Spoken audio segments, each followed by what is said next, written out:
जय हिंद दोस्तों, स्वागत है आपका। आज का टॉपिक है रेलवे सामान्य विज्ञान, जिसमें हम लोग आज 50 प्रश्न को देखेंगे। ये आपका स्पीडी पब्लिकेशन का प्रीवियस ईयर क्वेश्चन पेपर का बुक है, जो बहुत ही इम्पोर्टेंट है। आज इसमें हम लोग 50 ऐसे सवाल को देखेंगे जो बार बार परीक्षा में पूछा गया है। ठीक है, रेलवे के लिए बहुत ही इम्पोर्टेंट है ये सारे प्रश्न।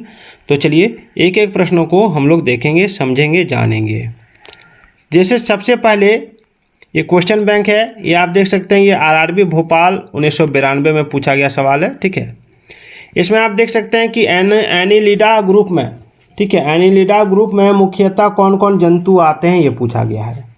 ठीक है, एनिलिडा ग्रुप में मुख्यतः कौन कौन जंतु आते हैं, ये पूछा गया था। तो इसका आंसर होगा जोंक और केंचुआ, जोंक और केंचुआ। ठीक है, नेक्स्ट देखिए आर्थ्रोपोडा, आर्थ्रोपोडा ग्रुप में मुख्यतः कौन कौन जंतु आते हैं। आर्थ्रोपोडा ग्रुप में आते हैं तिलचट्टा, मच्छर, खटमल, मक्खी। ठीक है, आर्थ्रोपोडा ग्रुप में कौन कौन आते हैं? तिलचट्टा, मच्छर, खटमल और मक्खी याद रखिएगा। देखिए मोलस्का ग्रुप के अंतर्गत मुख्यतः कौन कौन से जंतु या कीट आते हैं मोलस्का ग्रुप के अंतर्गत? तो देखिए मोलस्का ग्रुप के अंतर्गत आपका आता है घोंघा और सीपी। ठीक है, घोंघा और सीपी याद रखिएगा। ठीक है, मोलस्का ग्रुप के अंतर्गत मुख्यतः कौन कौन से जंतु आते हैं? तो घोंघा और सीपी। नेक्स्ट है इकाइनोडर्मेटा, इकाइनोडर्मेटा संघ के अंतर्गत मुख्यतः कौन कौन से जंतु आते हैं? तो तारा मछली और ब्रिटिल स्टार, तारा मछली और ब्रिटिल स्टार। ठीक है, मनुष्य का पाचन क्रिया का प्रारंभ कहाँ से होता है? तो मनुष्य का पाचन क्रिया का प्रारंभ मुख से होता है। कहाँ होता है? मुंह से। देखिए नेक्स्ट है शिराएं द्वारा कौन सा रक्त प्रवाहित होता है? तो शिराएं द्वारा अशुद्ध रक्त प्रवाहित होता है। कौन सा रक्त? अशुद्ध रक्त। ठीक है, वहीं देखिए धमनी द्वारा कौन सा रक्त प्रवाहित होता है? तो धमनी द्वारा शुद्ध रक्त होता है। शिरा के द्वारा अशुद्ध रक्त और धमनी के द्वारा शुद्ध रक्त प्राप्त होता है, मतलब प्रवाहित होता है, चलता है। अगला है कौन सा विटामिन जल में घुलनशील है? ये सारे सवाल पूछे गए सवाल है। तो जल में विटामिन बी तथा सी घुलनशील है। ठीक है, विटामिन बी तथा सी। वहीं देखिए सोडियम का काम क्या है? तो सोडियम का कार्य है यह रक्त दाब नियंत्रित करने में सहायक होता है तथा जल का संतुलन बनाए रखता है सोडियम। ठीक है, चलिए आरआरबी चेन्नई 1992 में पूछे गए सवाल को देखिए।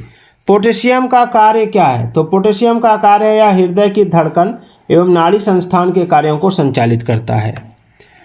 ठीक है, पोटेशियम का कार्य क्या है? हृदय की धड़कन एवं नाड़ी संस्थान के कार्यों को संचालित करता है। नेक्स्ट है ग्लूकोज बिना ऑक्सीजन की उपस्थिति में मांसपेशियों में प्रतिक्रिया कर क्या बनाता है?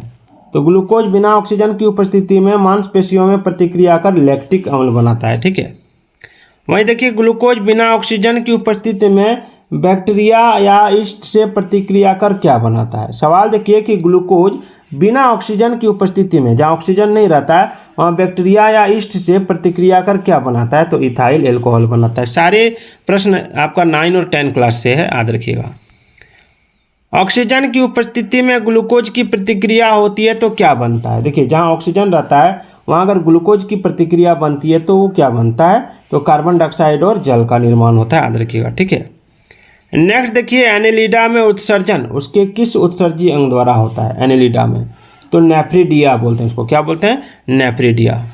मूत्र का पीएच मान क्या होता है? तो मूत्र का पीएच मान 6 होता है। ठीक है, मूत्र का पीएच मान 6 होता है। और अगर 7 किसी का पीएच मान 7 होता है तो वो उदासीन होता है, ना वो अम्ल होता है ना क्षार होता है। और 7 से ऊपर रहता है तो वो क्षारीय होता है, याद रखिएगा। देखिए बहिस्रावी एवं अंतःस्रावी दोनों जो प्रकार है किस ग्रंथि में होता है? बहिस्रावी एवं अंतःस्रावी। ठीक है, तो बहिस्रावी और अंतःस्रावी दोनों आपका अग्नाशय में पाया जाता है। नेक्स्ट है आपका पीयूष ग्रंथि या पिट्यूटरी ग्रंथि को किस अन्य नाम से जाना जाता है? पीयूष ग्रंथि या पिट्यूटरी ग्रंथि को किस अन्य नाम से जाना जाता है? तो उसको बोलते हैं मास्टर ग्रंथि। क्या बोलते हैं? मास्टर ग्रंथि।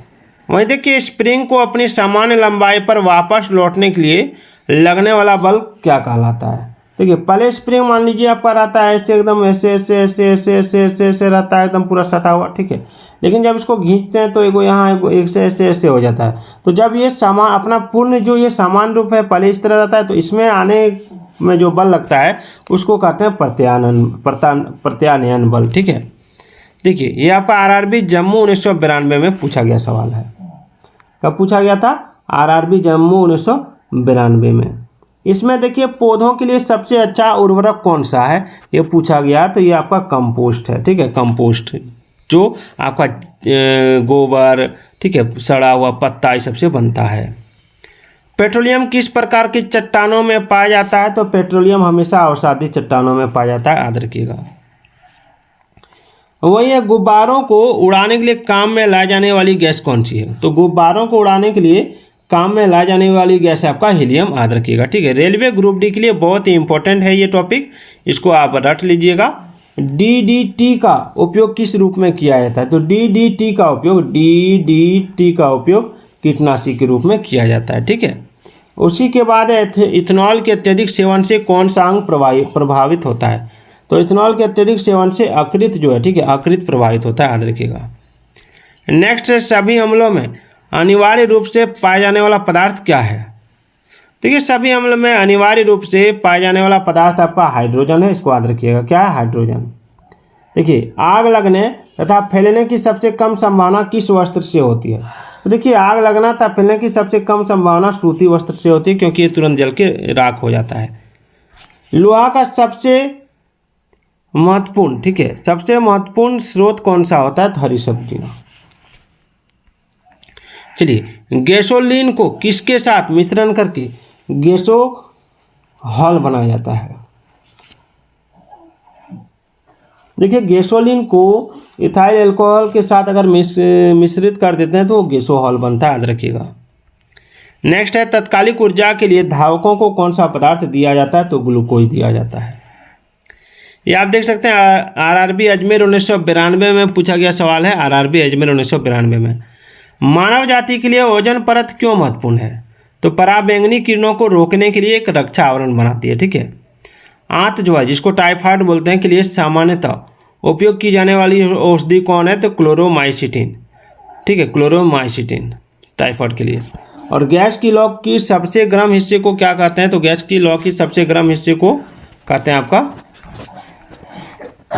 यहाँ पे देखिए ज्योतिहीन क्षेत्र, ठीक है। सोने का शुद्ध रूप कितने कैरेट का होता है, तो 24 कैरेट का। सिनेबार किसका अयस्क है, तो सिनेबार जो है ये आपका पारा का अयस्क है, याद रखिएगा, ठीक है। और शरीर के ताप का नियंत्रण किसके द्वारा होता है, तो हाइपोथैलेमस ग्रंथि के द्वारा। लाल अस्थि मज्जा में किसका निर्माण होता है, तो लाल रक्त कणिकाओं का, इसको भी याद रखिएगा। नेक्स्ट है, कशेरुक दंड में कितनी हड्डियां होती हैं, तो कशेरुक दंड में 33 हड्डियां होती हैं। फिर आप देख सकते हैं बीसीजी का पूरा नाम होता है bacillus Calmette Guérin, bacillus Calmette Guérin. Athlete foot नामक रोग किससे होती है, तो कवक के द्वारा, ठीक है। और दमा नामक रोग किससे होता है, तो कवक के द्वारा। और फाइलेरिया नामक रोग किसके कारण होता है, तो कृमि यानी वर्म के कारण। जब एक वस्तु की वेग दुगुनी की जाती है तो उसकी गतिज ऊर्जा क्या हो जाती है, जब वस्तु का वेग दुगुनी होगा तो गतिज ऊर्जा चौगुनी हो जाएगी। देखिए आरआरबी कोलकाता 1992 में पूछा गया क्वेश्चन है, सूत्रकणिका को अन्य नाम से भी जाना जाता है, वह क्या है, तो माइटोकॉन्ड्रिया है। आप देख सकते हैं वट वृक्ष पादपों के किस वर्ग में आता है, तो उसको कहते हैं आवर्तबीजी यानी एंजियोपर्म्स, ठीक है। Flame of the forest, one की ज्वाला का अर्थ क्या है, तो ऐसे पेड़ों से भरा वन जो पतझड़ में फूलते हैं और लाल फूल बिखरते हैं। पेनिसिलिन किससे बनाया जाता है, तो कवक से। और लाइकेन को दो जीवधारियों का सहजीवी साहचर्य समझा जाता है, वो दो जीव कौन कौन से हैं, तो वो यहाँ पर शैवाल एवं कवक। आमतौर पर संश्लेषित वृद्धि माध्यम और बेकरी में काम में लाया जाने वाला एगार किससे प्राप्त होता है, शैवाल से। लौंग किससे प्राप्त होती है, तो पुष्पकली से। उसके बाद देखिए सवाल है कि अनशन या उपवास की लंबी अवधि के दौरान शरीर में अशर्करा वर्गीय पुरावर्ती से पाक्षा शर्करा यानी ग्लूकोज या मधुजन यानी ग्लाइकोजन बनने की विधि का नाम क्या है, तो ग्लूकोनवजनन, ठीक है। वहीं देखिए कि सभी जीवधारियों में पाया जाने वाला कौन सा यौगिक है जिसमें भरपूर मात्रा में फास्फोरस पाया जाता है, तो उसको कहते हैं न्यूक्लिक अम्ल। फिर देखिए भारत में केंद्रीय धान अनुसंधान केंद्र कहाँ है, तो कटक उड़ीसा में, ठीक है। आज हम लोगों ने 1992 में पूछे गए सारे सवाल देखे, कल हम लोग 1993 में पूछे गए सवालों को देखेंगे। तो वीडियो कैसे लगी कमेंट जरूर कीजिएगा।